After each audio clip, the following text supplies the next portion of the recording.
Assalamualaikum warahmatullahi wabarakatuh.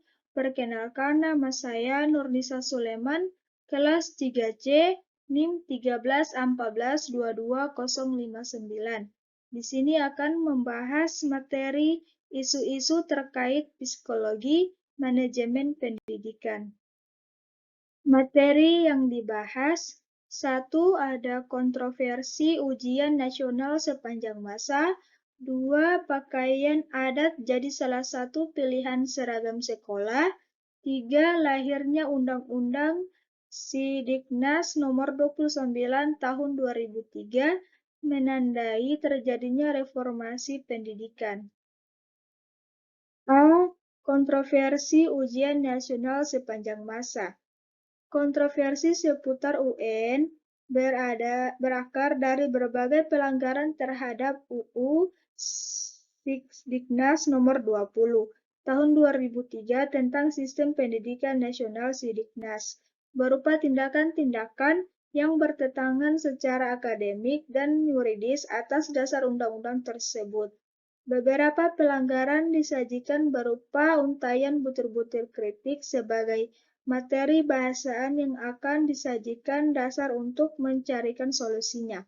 Pertama, kenyataan menunjukkan bahwa UN hanya mengukur aspek kognitif yang hasilnya dipakai sebagai penentu kelulusan kompetensi siswa. Hal ini bertentangan dengan penetapan kompetensi lulusan menurut UU Sisdiknas, padahal menurut penjelasan pasal 35 Ayat 1 UU Sidiknas, kompetensi lulusan seharusnya mencakup 3 aspek, yaitu aspek sikap afektif, pengetahuan kognitif, dan keterampilan psikomotorik.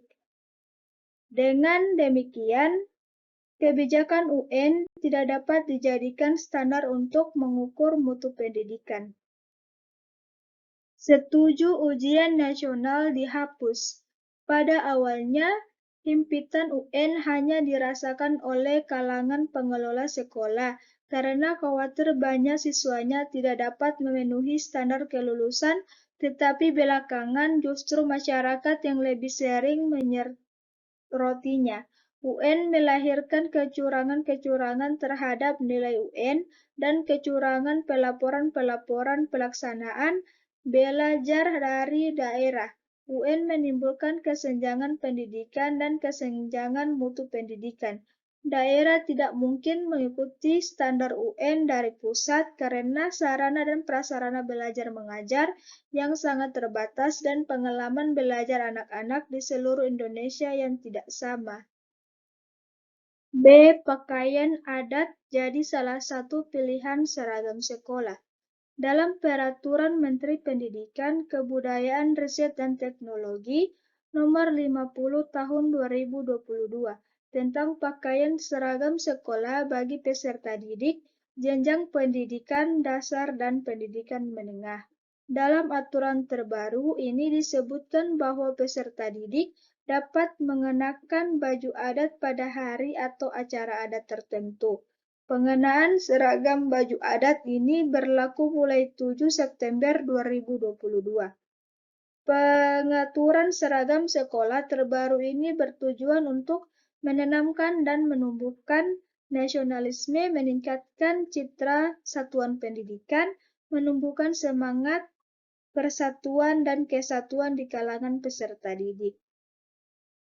Pengaturan ini juga bertujuan meningkatkan kesetaraan antar siswa tanpa memandang latar belakang sosial ekonomi orang tua atau wali siswa, serta meningkatkan disiplin dan tanggung jawab siswa.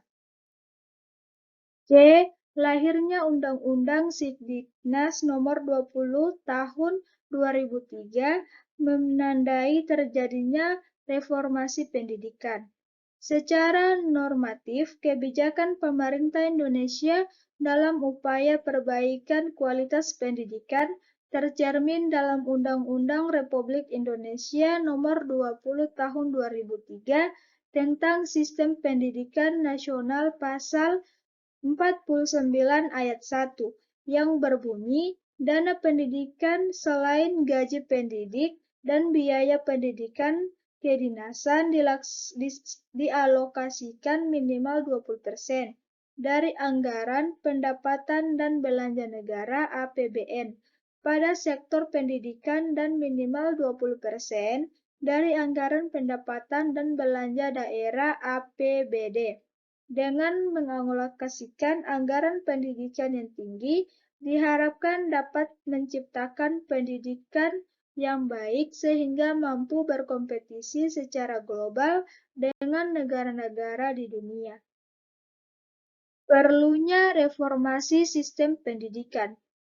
Terinspirasi dari model informasi pendidikan di Amerika Serikat yang diawali dengan kajian mendalam tentang kenyataan pencapaian pendidikan yang mereka selenggarakan, nampaknya pendidikan di Indonesia perlu mengadaptasi pengalaman baik yang dilakukan oleh negara-negara lain di dunia termasuk negara-negara di Amerika dan Eropa.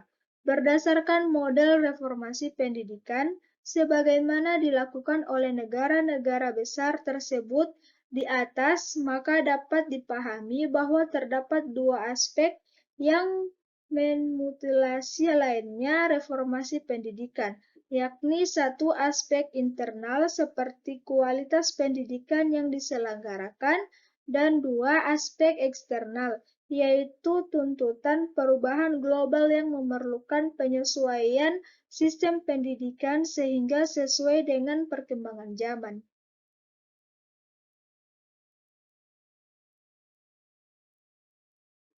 Baik, itulah hasil PPT saya. Assalamualaikum warahmatullahi wabarakatuh.